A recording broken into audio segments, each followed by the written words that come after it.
We're going to go ahead and look at multiplication and division of fractions now. So I want you to think about something first, which is, how would you think of 4 times 1/2 being different than 1/2 times 4? So I want you to think about that real quick, and then as we see, we can take a look at the multiple cases, right? Multiplication can first be extended to the repeated addition approach, just like with whole numbers, right? And so that can be looked at here, where 3 times 1/4 is equal to 1/4 plus 1/4 plus 1/4, or 3/4, right? 1/4 3 times. So that's a whole number times a fraction. However, when you have a fraction times a whole number, we cannot just say repeated addition works here, right? Half of, we say add 6 1/2 times, something like that. Another way to interpret this would be to basically say I want 1/2 of 6, or one of 2 equal parts of 6. Half of 6. You have 6 and I want half of that, namely 3. And so that's the second case.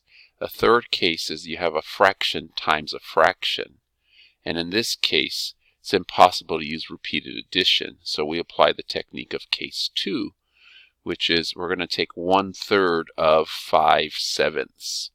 Here's a picture of it. Start with 5/7, and then I'm going to take 1/3 of it. So notice I break it down into thirds, and then 1/3 of 5/7 turns out to be this piece here, which is 5 of 12. 5 of 12 portions are overlapped, and so you can see here there's 21 pieces, and the piece that 1/3 of 5/7 is 521.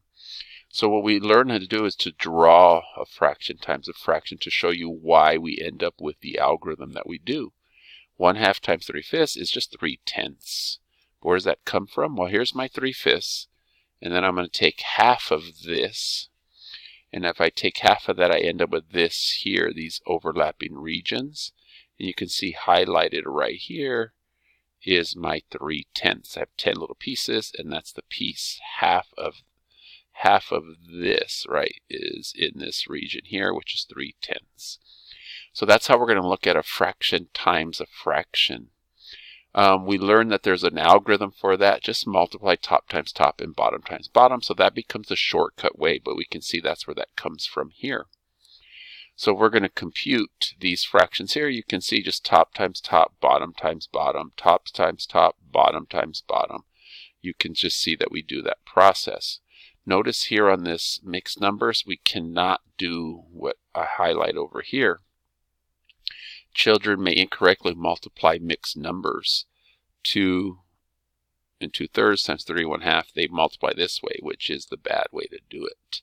You will see it in a picture over here, right? Here is 2 and 2/3 times 3/2, 3 and 1/2. You can see using the area model, you can see we end up with 9 and 1/3. Take your time there to look at that to see where that comes from, okay?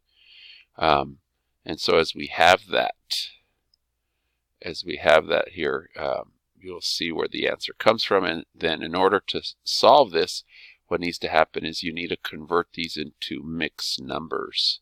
And once you have it, improper fractions, once you have it there, then you can use the algorithm, top times top, bottom times bottom.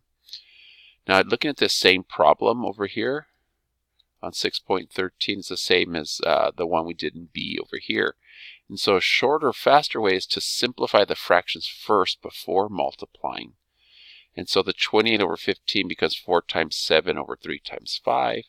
I rearrange it using associativity or commutativity. You can see I can rearrange things, and I end up with just 7/5 because these are ones here. So you end up with that.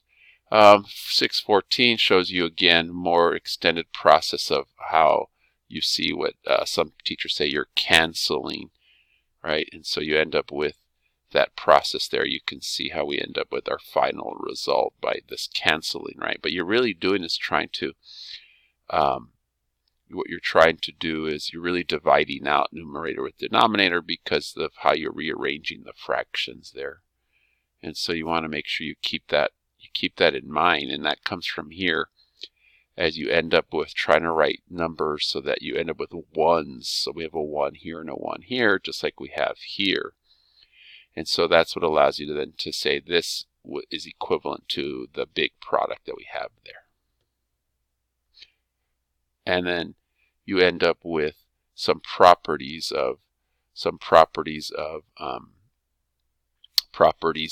multiplication for fractions here you want to take a look at.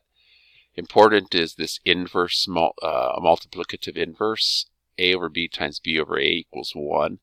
That any time that you multiply by the multiplicative inverse, you're really multiplying by the reciprocal, right? And that's why it's an important value. Is when you multiply that, it allows you to simplify your product gets simplified to 1, which again becomes a technique we use in solving algebra equations.